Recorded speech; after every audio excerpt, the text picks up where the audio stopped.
Was the baddest geek around.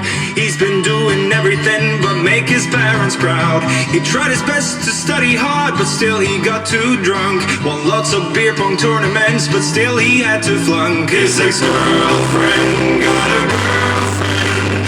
It's Barbie, tried a female Kenbo, and the white ball is the red cup.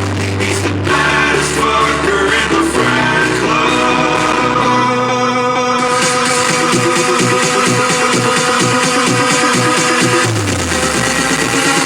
Then he does the pong dance.